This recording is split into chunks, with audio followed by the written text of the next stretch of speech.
That's so funny. I have one thing on my mind this week and one thing only. Oh, gosh. So what hat am I wearing? It says to the reverse angle on this, the all. Yeah. It's the all. What's the all? LA Dodgers. What does my jersey say? It says Besides two Surajazad. Surajazad. It's the LA Dodgers. One thing on my mind this week. Reverse angle. LA Dodgers. LA Dodgers. So here's the deal. In truth, by the time this airs, it's either going to be euphoria because we're going to the World Series, or the postseason is done for us. Complete, utter despair. Well, but you know what? Even with the Dodgers not making it, I'm still proud of them. Okay, so completely. And I've not been watching all the American League peeps of... It's the cheaters against the Boston cheaters against the Houston cheaters. Yeah, it's the Boston Red cheaters against the Houston Astros. I'm just like letting them play. I'm not paying attention. I don't want to put my energy in there. Yep, cheater one against cheater two. I'm just paying attention to my LA Dodgers, who won 11-2 last night. Yeah, last night. And we had to work our asses off for every single one of those points. And we seem to lose a new player every game. Totally. Justin Turner's out. It was his neck, and now it's his leg. And he's done. Max Muncy's out. And thank God Mookie Betts isn't still gimping around the bases. Please hang in there, Mookie. Okay, so anyway, there's those of you who are like not into baseball or sports or not into the National League, and fine. But we're just a couple of Dodger fans living in Austin. What can we say? I mean, we're Hollywood kids. Jen and I are Hollywood kids. There's not many people in the world from Los Angeles or LA. Most people move there. But I was born in Hollywood, dead center, like right in the middle, and Jenna's from the subs. She's from the burbs. I'm from the burbs and in Los Angeles. We're LA kids, and we're living in Austin. And I don't want to make this podcast about the Dodgers. It's not going to be about the Dodgers. I get too worked up. You're really clearly. good. Can we just talk about last night? Yeah, we can talk about last night. And we apologize if the sound's a bit echoey. We're working through some technical stuff, but you can hear us, so let's just go with that. Let's just go. Okay? All right. Go, Jenna. Last night, and other times when the game is going to be very intense, Bodie can't take the heat. Y'all don't need to see my office details. Okay, Bodie can't take the heat, and I can. And we had a little argument last night. It was like it was just a mini argument. It wasn't like an argument. It was a tiff and a heated disagreement. Short-lived. It burned bright and was short-lived. Yeah, and then we had a good laugh about it about 15 minutes later after I told him that I told my agent that we had an argument. Then he had to laugh it out with me. So, it was a do or die last night. We had to win. And well, I'm not going to speak for you. No, I love hearing you. He was like, I can't watch this. I'm not watching it because we tuned in. Do it in my voice. Do it how I did it. No, because you hate it when I do that. And I'm trying to be better at that. But it was like the first or second inning and we were already down 2-0. So he was like, I'm not watching this. I'm out of here. And I'm like, no, we have to be there for our guys. We have to be there. We have to watch. We have to be in there. And I enjoy watching sports with you. Like, I love sitting on the couch and watching our Dodgers or whatever team we're rooting for in the moment. It's super fun for me. It reminds me of, watching Pittsburgh, the Steelers, or the Pirates with my dad growing up. And my brother. And I love it. I love sitting there being the girl, like with the guys, like watching sports and truly believing and being passionate about the team. You're starting to know so much about baseball, which really impresses me. However, you're maybe like a decade new into the Dodgers, maybe even less about. I'm 52 years old, and I've been like a Dodger fanatic since I was about 6, like going to games when I was like 5 or 6. But yet I have more confront to watch the game and more because balls. I'm too deeply involved with my child, the Dodgers of the 70s and then the 80s and the 90s and the 2000s and the slump that lasted through the 90s and the 2000s and 2010s. And so now we've been on this 5-year, 6-year wave of amazement other than the cheaters. Thanks to Dave Roberts. And the incredible farm system and Rick Honeycutt. And boy, how about all you people that aren't Dodger fans? We'll get past the specific of the Dodgers. The point is... Usually we're very inclusive. Today we're talking about other things. The point is I can't watch them lose. It's way too effing upsetting for me. I can't deal. Right. So then, He's like, peace out. I'm going in the other room and I'm watching a movie. I went to go watch a Drew Barrymore movie. I was like, I just need to see Drew Barrymore work her way through a film and all of her Drew Barrymore-ness. I need to go. It's like a color spectrum. We needed like Drew Barrymore therapy. There was like the color spectrum. There's like Dodgers losing, and then there's like Drew Barrymore movie, and I was like, and I was like vibing on just Drew Barrymore. And then what did you hear from the other room? Applauding and clapping, and then I was screaming and yes, yes, yes. And I was like, pause. What's going on in there? Well, now I'm curious. What's going on? And I'm like, well. Miss Magic Good Luck Charm, who had the balls to sit and watch the game, guess what? We're doing well. I fully paused the Drew Barrymore movie and came in and watched the game with you. Yeah. Then I think there was another little dip. Yeah, then we had a little stress. And then I went back and I was so worked up, I couldn't even get into Drew Barrymore, and I was like, I had to watch World War II documentary footage. Oh, you didn't slide over into the Bob Ross calming voice painting documentary? That was before the game. To get myself calm, I had to watch Bob Ross paint The Joy of Painting. Do we bother commenting on my Bob Ross thing, or is it going to ruin Bob Ross for everybody? You should stop. Well, I've been slide into the side note right now while we're on it? I've been on a Bob Ross kick to calm myself sometimes during this Dodger postseason. Watching a lot of Bob Ross videos before the game. And then what happened that I said that ruins Bob Ross now? It actually didn't ruin it. It just made it where like I literally can't watch Bob Ross without laughing hysterically. Remember, you said something about the voice. What are you talking about? I can't remember. You said something about the voice. You can't remember. I can't remember. What was it that you said? I rarely listen when you talk. I don't remember. Are you kidding me? What was it? Something about the voice.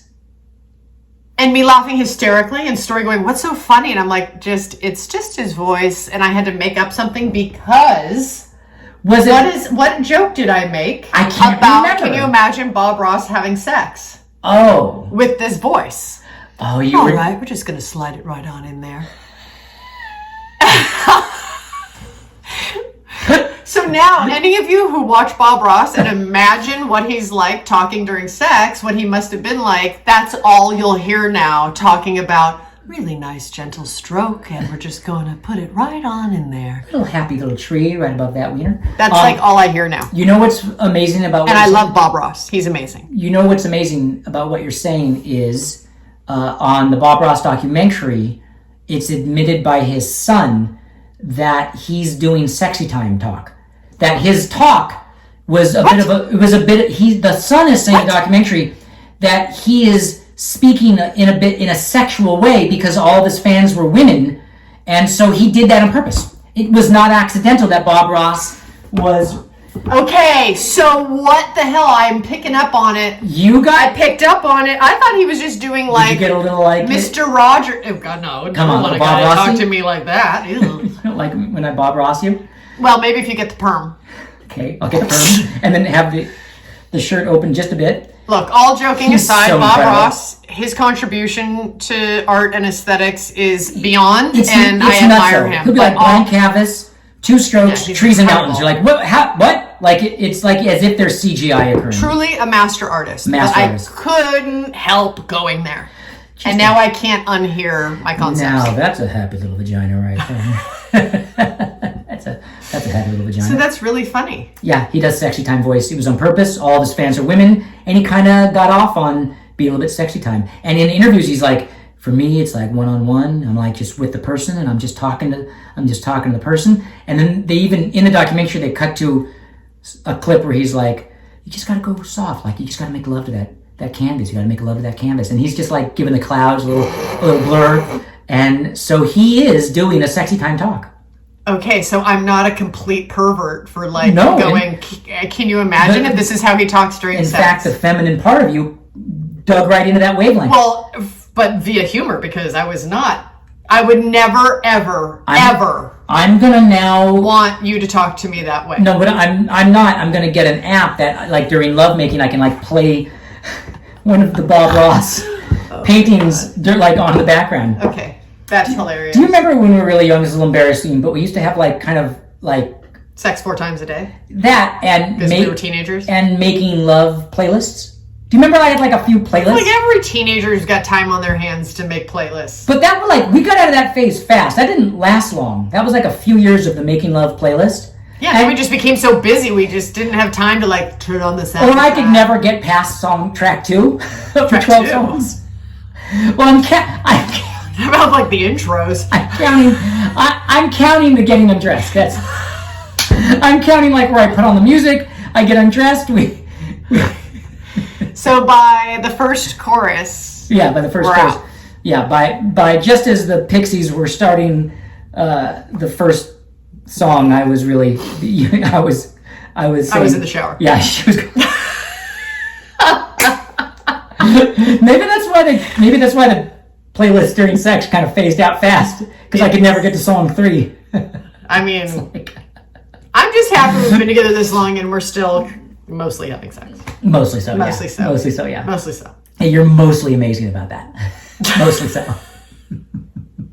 You mostly contribute a lot to that. And that we mostly laugh about the fact. And mostly. I mostly think it's funny how much you try to get out of it. Mostly. Well, it's mostly like how tired I am, and mostly how distracted I am by the fact that the kids are in the house and are going to come knocking because they feel it and want to come ruin our shit. It's mostly. They're like, what are you doing in there? Why is the door locked? I'm like, why aren't you downstairs playing video games? Like, you finally can play video games. It's that time of night, man.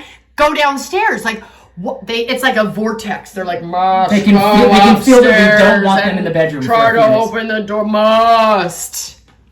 Oh man. What is the deal? And we had that 2-month period. I cannot have sexy time when I'm like feeling like a kid's gonna walk in on us. You can be dying with a disease and still have sex. I cannot. I had sex with you with the flu. I've had sex with you with stomach bugs. With like your broken back. You were like, oh, let's go. Just climb up a board. I broke my back at the beginning of the year on a sledding accident and could barely move. And I was like, well, I could lay down and you could just do all the rest of the work. And you're like, I'm not going to, like the doctor said, you got to keep everything still where the bone can't heal. He's like, I'm just going to lay here. I'm just going to lay here. I'm not doing anything. Yeah, a guy can pretty much, other than, like, it's like a sign of like a mirror under the nose to see if there's any breath coming out. It's like, for me, if I'm alive, I'll fuck. Right. Oh, yeah, and I have some factors. Look, join us. Oh, hey, look at that. Look, it's Norman. It's Mr. Norman. It's Storm and Norman, our new contribution to the Elfman family, who's an absolute terror. He came with the name Norman, but he liked it, so we left it. Yeah, I love the name Norman. Norman. Because he's Storm and Norman. I should have put that in the kitchen. So you were mostly very good about that, and I wish you would mostly not procrastinate with it until the very last minute when the kids are now ready to mostly come upstairs. But you've heard it a gajillion times by female comedians in female movies. We need to warm up to the thing. Yeah. We need to kind of like what the worst marinate on it a little bit. It's the worst irony of life is that that's what we gotta do. You need to talk forever to get in the mood, and in order for me to have a good conversation, I need to get it done. Forever. I just need to like not be like I can't go from like answering kids and homeschool and then straight into like taking my clothes off. I know, but I also know that like discussions for you help, and for me, I'm a much better listener once that's done. I'm just going to talk to you about something you don't need to listen to. Or I'll talk about, like... You are queen of big subjects past 10 p.m. Yeah. And you know that past a certain point in the night, don't want to have a big discussion. I'm kind of ready to vanish. But I've kind of become that person, too. I'm like, I don't want to talk to anybody. And then, but of course, you won't accept that. You're allowed to not want to talk. This is but if I shut down and don't want to talk... This is you at 10:30. So about that thing, I'm looking at this thing on the web. Look at this. Look here. I'm going to click on this link. Look at these choices and I'm like, oh my god, for real? For real? That's you. Well, past 10:30. Better than not being able to function.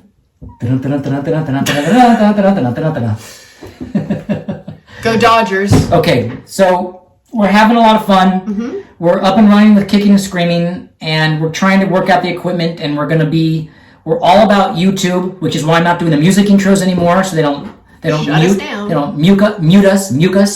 And then we're going to be all about Facebook soon, where we're putting all our podcasts and our archives are going to be on Facebook as well. I'm working on that, so it's going to be YouTube and Facebook. Maybe a little bit less iTunes, but maybe make it available. But we're seeing, and that's about it for today. Yeah, go Dodgers. So by the time you watch this, it's either going to be a travesty or euphoria. I'm still in with the Dodgers no matter what happens, though. I love you guys. I'm so proud of you. I'm so proud of you. Guys, we're doing it. Go Dodgers. All right, we love you guys. Kicking and Screaming. Make sure to follow us on Instagram. Kicking Elfman. Kicking Elfman on Instagram. Kicking Elfman on Twitter. And there is Jenna Elfman's Facebook page. And from there, there's also Kicking and Screaming Facebook page. So that's important. Kicking and Screaming on Facebook. Jenna Elfman on Facebook. Go do the deep dive. And lastly is the Kicking and Screaming page on YouTube. That's very easy to find. And you can subscribe and you'll get notifications and you'll know when we have stuff. And that's all I have to say about that. Okay. We love you guys. Hang in there.